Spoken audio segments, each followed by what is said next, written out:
Are you ready to play the grocery game? I'm going to show you a video of about 15 foods that I filmed at the grocery store, and you're going to tell me if a serving of that food is higher or lower than a certain calorie amount. Hi everyone, I'm Roberta. I'm a registered dietitian nutritionist, and I spent the past 25 years doing hospital-based patient education, and now it's time for me to teach it all to you. Based on last week's video, what calories did you calculate for weight maintenance and weight loss? Most women tend to follow a 1,200 to 1,500 calorie per day plan, while most men tend to follow a 1,500 to 1,800 calorie a day plan in order to lose 1 to 3 pounds a week. But please note, women should not go below 1,200 calories a day and men should not go below 1,500 calories a day unless supervised by a health professional. Eating too few calories can deprive your body of necessary nutrients for normal body functioning. I have a strange question for you. Could you add something up for me, please? All right, what do you get when you add up 300 plus 300 plus 300 plus 300? Well, I hope that you got 1,200. I have one more question for you. What do you get when you add up 300 plus 300 plus 300 plus 300 plus 300? I hope you got 1,500. The point of this is to try to make losing weight a little bit more simplified. If we were to limit each meal and have 4 meals a day, if we limited each meal to 300 calories, by the end of the day, you would not consume more than 1,200 calories. And of course, with the 1,500 calorie meal plan, if you were to eat 5 times a day, not exceeding 300 calories each time, then you wouldn't go over that 1,500. The reason why I had us do this is because I don't like counting calories all day long.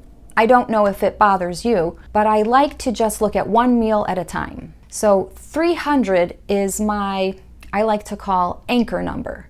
Sometimes I'll eat a little more than that, sometimes a little less, but overall I try to average 300 calories. So the first thing you want to do is decide how many times a day you want to eat. Divide your calories amongst those meals and try not to go over that amount at each meal. But let's stick with that 300 calories for now so that we have an average number to work with. So are you ready to play the grocery game?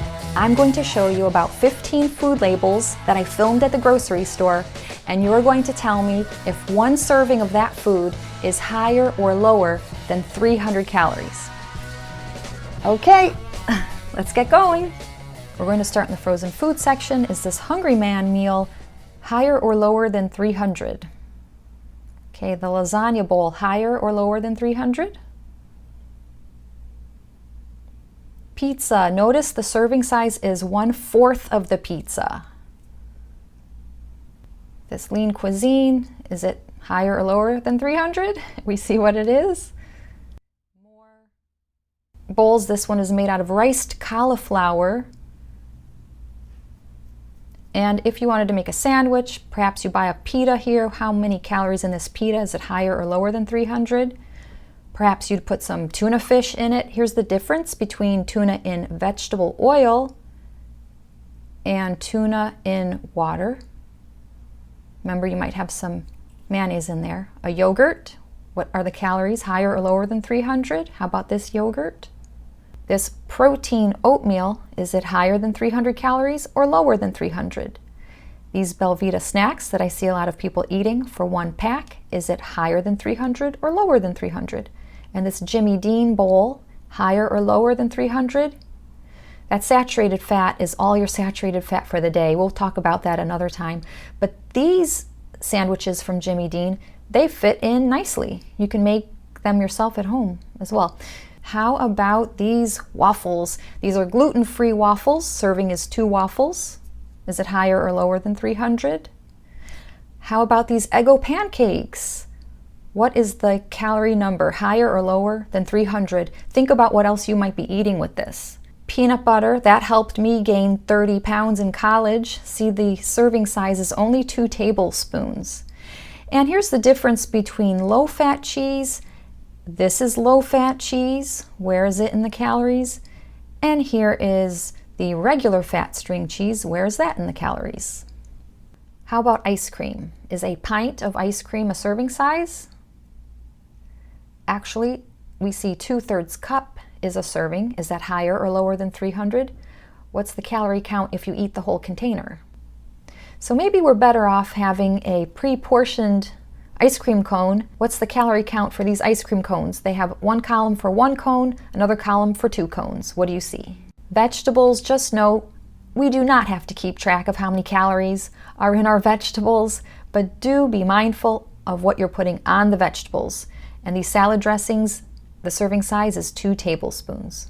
Do want to keep track of the starchy vegetables. We'll cover that next week. Whew, that was a lot of food labels. What I hope you got from that are 3 things. First of all, know your calorie limit.